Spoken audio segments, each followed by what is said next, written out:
भूतों वाली बेरी गर्मी का मौसम था और सख्त गर्मी पड़ रही थी। सच्चा सौदा के साथ ही श्री मगाराम वाली हरदयाल का बेरियों का बाग था।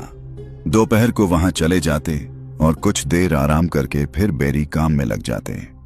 काम दिन रात एक मशीन की तरह चलता था। इस बाग में एक ऐसी बेरी थी जिसको भूतों वाली बेरी कहते थे। सब लोग इस बेरी के पास से गुजरते हुए डरते थे और कोई कोई नजदीक न जाता था। पूज्य मस्ताना शाह बलोचिस्तानी ने अपना डेरा वहीं पर लगा लिया और उस बाग की तरफ इशारा करके एक बार आधी रात को पूज्य मस्ताना जी ने मुझे बुलाया। फरमाया कि देख उस बेरी के नीचे कैसी आग जल रही है। जब मैंने देखा तो वास्तव में रहां से आग की लपटें निकल रही थीं।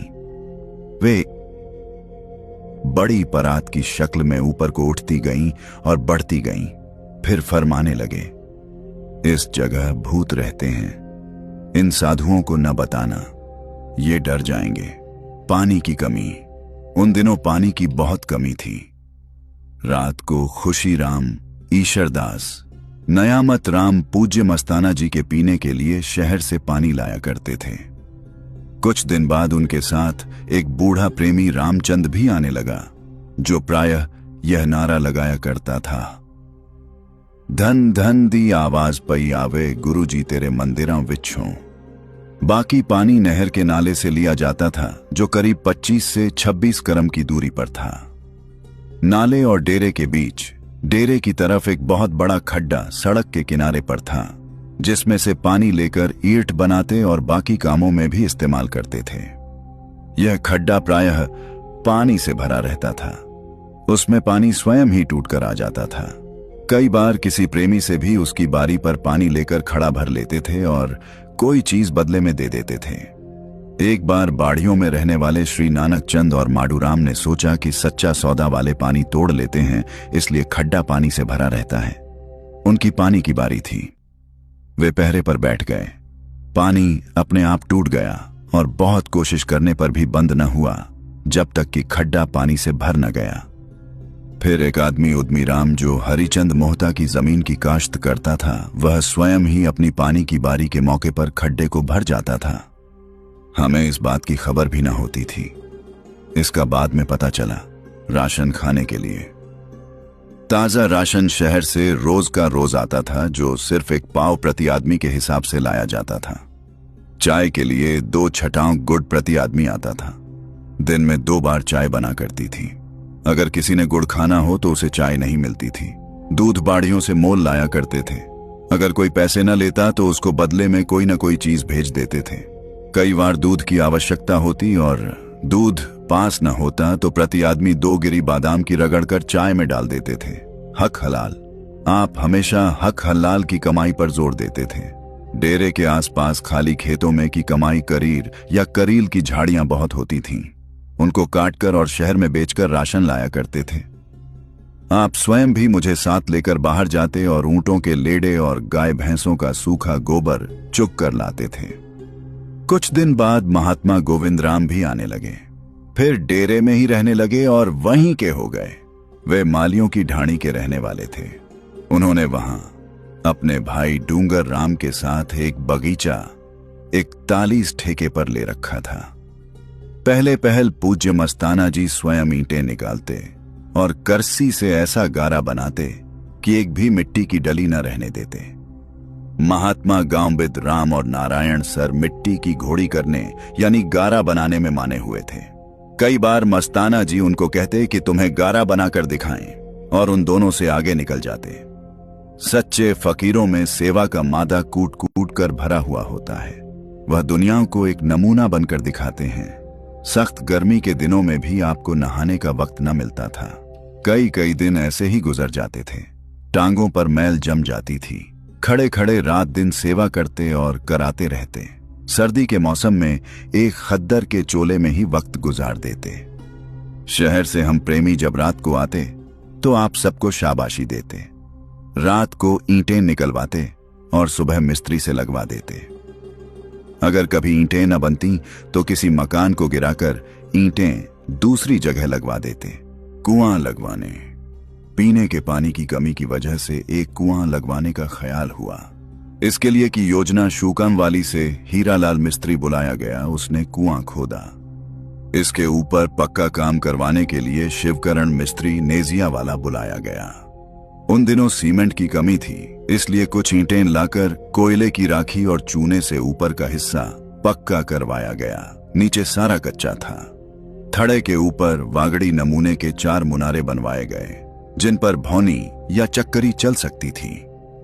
यह काम बजरंग लाल अरणीवाला ने किया। विरोध।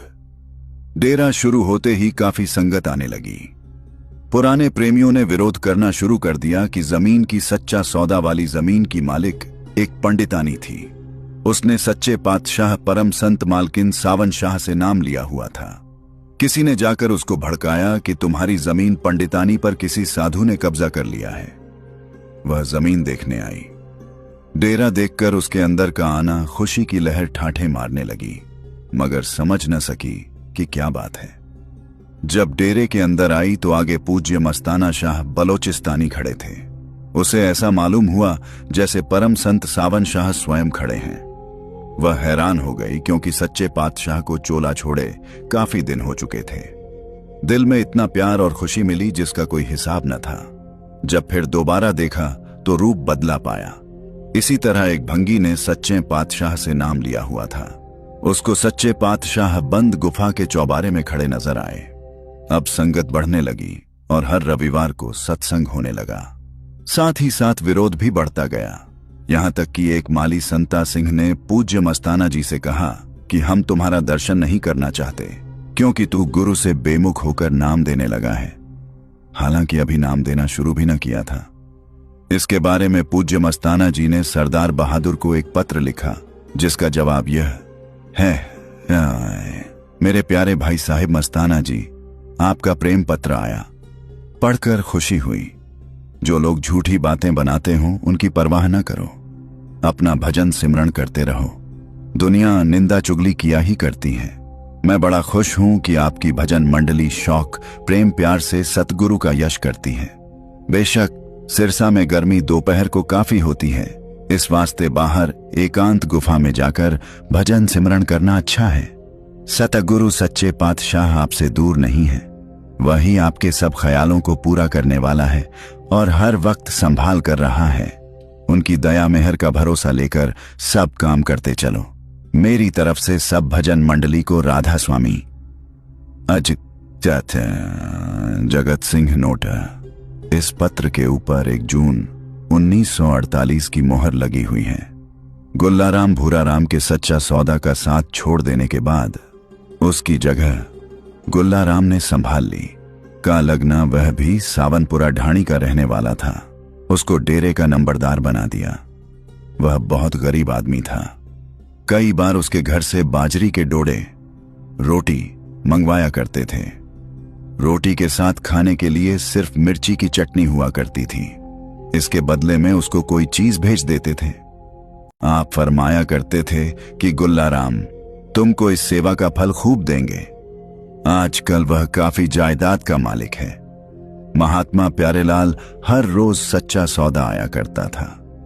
एक दिन शहर के एक मशहूर महात्मा बिहारी ने उसके बाप को कहा कि रास्ते में मैंने भूत छोड़ दिए हैं, आप उसको न जाने दिया, लाल का करो। जब यह बात पूज्य मस्ताना जी के पास पहुंची तो आपने प्यारेलाल से कहा कि प्यारेलाल, अगर तुम वैसे आने से हट जाते तो बेशक हट जाते, मगर अब आने से हटे तो तुम्हें पता को रोक ना दिखाएंगे। अगर भूत तुम्हारे सामने आई तो सिमरन करना, कोई तुम्हारा कुछ नहीं बिगाड़ सकता। डेरा बागड़ के रास्ते में पड़ता था। आते जाते लोग काम देखकर हैरान रह जाते थे। सबसे पहले एक कमरा बनाया गया, फिर 6 गुफाएं बनाई गईं। एक गुफा इस गुनाहगार को भी बख्शी हुई थी। इसमें पूज्य मस्ताना जी के हुक्म से अंदर दीवारों पर कपड़े के पर्दे लगे हुए थे। हर गुफा के अंदर केवल 2 फुट गुणा 3 फुट जगह थी, जिसमें मुश्किल से बैठ सकते थे या अधिक से अधिक बैठकर टांगें पसार सकते थे। प्रत्येक गुफा की छत जमीन से 4 फुट के लगभग ऊंची थी। दरवाजों के आगे छोटे बरामदे थे। मुश्किल से बैठकर बल्कि कुछ टेढ़े होकर अंदर जाते थे। अंदर सीढ़ियां थीं। फर्श से छत तक की ऊंचाई 6 या 6.5 फुट थी। इसके बाद पूज्य मस्ताना जी के कमरे के साथ एक गुफा बनाई गई जिसका दरवाजा कमरे के अंदर से था। कमरे की छत 7 फुट के लगभग थी और गुफा 2-3 फुट नीचे थी, मगर छत दोनों की ऊपर से बराबर थी। कमरे के दूसरी तरफ एक छोटा कमरा और बनाया जो सामने से गोल था। उसके ऊपर एक छोटा सा चौबारा बनाया गया। कमरे और गुफा के चारों तरफ एक चबूतरा बनाया गया। डेरे के चारों तरफ बाड़ लगवाई गई। कुल जमीन 4.5 बीघा के लगभग थी, मगर सिर्फ 1 बीघा या 5 कनाल में सब इंतजाम हुआ था। बाड़ बहुत मजबूत रखते थे और उसकी संभाल बहुत होती थी।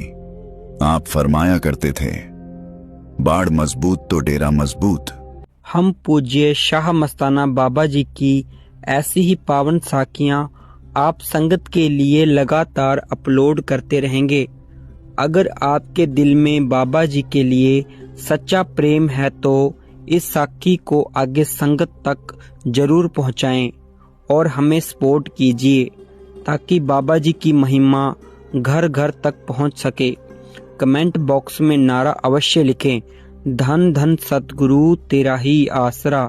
पूज्य महाराज वकील साहिब बाबा जी तेरा ही आसरा।